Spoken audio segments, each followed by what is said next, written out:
তো প্রিয় বন্ধুরা, আজকে আমরা একটা ডেমো দেখাবো আপনাদেরকে।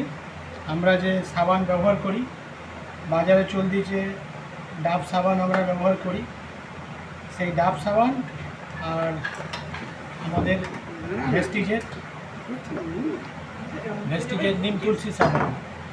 তো এইটা একটা টেস্ট করে দেখাবো। টেস্ট করে দেখালে আপনারা বুঝতে পারবেন কোন সাবানটা ব্যবহার করা উচিত আর কোনটা উচিত নয়। তো আমার হাতে আছে বিটাডাইন, ঠিক আছে। এই জলেতে আমি কিছুটা বিটাডাইন দিয়ে দেব। বিটাডাইন দিয়ে দিলাম। এবারে আমরা কি করব, এই জলটাকে একটু ভালো করে মিশিয়ে নেব।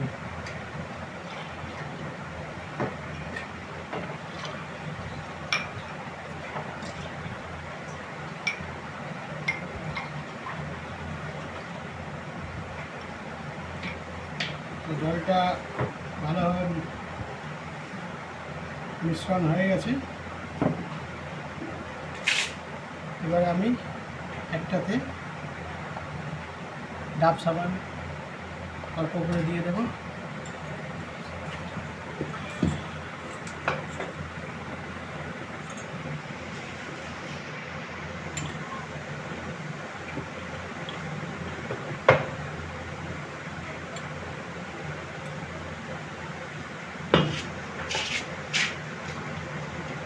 আর এটাতে আমাদের ভেস্টিজের নিম তুলসী সাবানটা দিচ্ছি।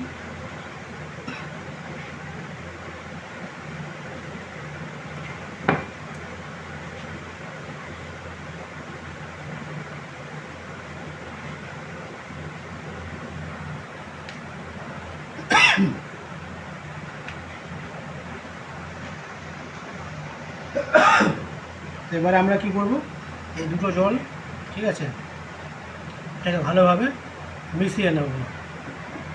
দেখা যাক কী পরিণাম আসে। দেখেন, বাম হাতে আছে আমার ডাব সাবান আর ডান হাতে আছে আমার ভেস্টিজের নিম তুলসী সাবান।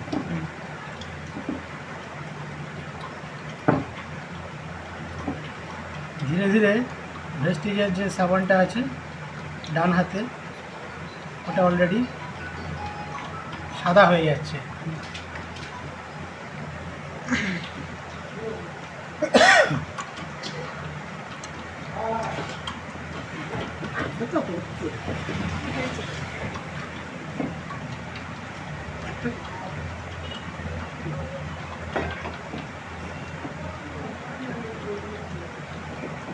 ভালো করে মিশিয়ে নিচ্ছি।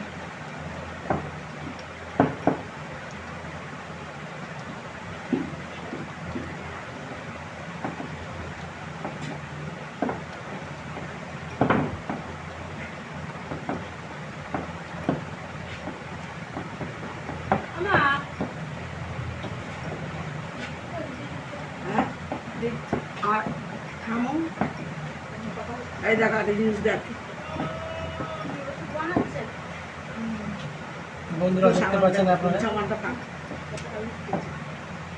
ভেস্টিজের সাবানটা দিয়ে আমরা যেটা, আমার যে হাতে ভেস্টিজের সাবান দেওয়া আছে সেটা অলরেডি সাদা হয়ে যাচ্ছে। আর বাম হাতেরটা যেরকমকে সেরকমই আছে।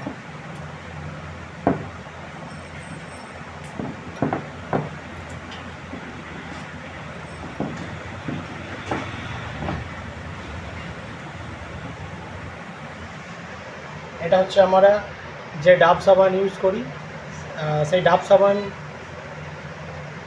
তার রঙটা কালোই হয়ে আছে, কিন্তু আমরা যে ভেস্টিজের সাবান আমরা ইউজ করি সেই সাবানটা দেখুন, এটা একেবারে পুরো সাদা হয়ে গেছে, সাদা ফেনা হয়ে গেছে। তাহলে আমাদের ভেস্টিজের সাবানটা ইউজ করলে আমাদের রোগ জীবাণু দূর হবে এবং শরীর সতেজ থাকবে।